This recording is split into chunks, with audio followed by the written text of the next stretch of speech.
नाशिकमध्ये 9 मार्चला मनसेचा वर्धापन दिन। लोकसभा निवडणुकांच्या पार्श्वभूमीवर वर्धापन दिन। मनसे पदाधिकाऱ्यांच्या बैठकांचा जोर वाढला। भाजप आमदार नितेश राणे यांनी घेतली पोलीस महासंचालक रश्मी शुक्ला यांची भेट। संसद सुरू होती, अन्य राज्यातल्या विधानसभा सुरू होत्या। सरकारला आज सभागृहाच्या कामाची आठवण येते। ठाकरे गटाचे आमदार भास्कर जाधव यांचा सरकारला टोला, तर सरकारनं किती दिवस अधिवेशन घेतलं, जाधव यांचा सवाल। थोरवे आणि भुसे यांच्यामध्ये वाद झाला नाही, फक्त थोडा आवाज मोठा झाला, शंभूराज देसाईंचं वक्तव्य। तर वाद झाला असा आभास निर्माण केला जातोय, देसाईंचा आरोप।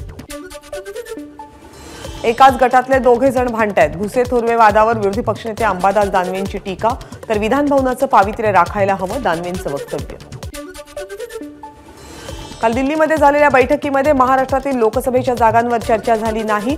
महायुतीच्या जागा वाटपाबाबत ठाणे लोकसभेवरून निर्णय बाकी। महाराष्ट्रात भाजप 30 ते 32 जागा लढवण्याच्या तयारीत, तर शिवसेना आणि राष्ट्रवादी प्रत्येकी 8 ते 10 जागांवर लढण्याची शक्यता। दिल्लीतल्या JNU विद्यापीठात पुन्हा राडा। 2 गटातल्या विद्यार्थ्यांची एकमेकांना लाथाबुक्क्यांनी मारहाण, वादाचं कारण स्पष्ट। शिवसेना आमदार अपात्रता प्रकरणी विधानसभा अध्यक्षांच्या निर्णयाविरोधात ठाकरे गटाच्या सर्वोच्च न्यायालयात दाखल याचिकेवर 7 मार्चला सुनावणी। पंतप्रधान नरेंद्र मोदी 2 दिवसांच्या झारखंड, पश्चिम बंगाल आणि बिहारच्या दौऱ्यावर, विविध विकास कामांचे उद्घाटन। यापुढे बाबा राम रहीमला पॅरोल देताना न्यायालयाची परवानगी घ्यावीच लागेल। पंजाब आणि हरियाणा हायकोर्टाचे सरकारला आदेश। 2022-23 मध्ये बाबा राम रहीम 91 दिवस पॅरोलवर बाहेर आल्याचं कोर्टाचं निरीक्षण।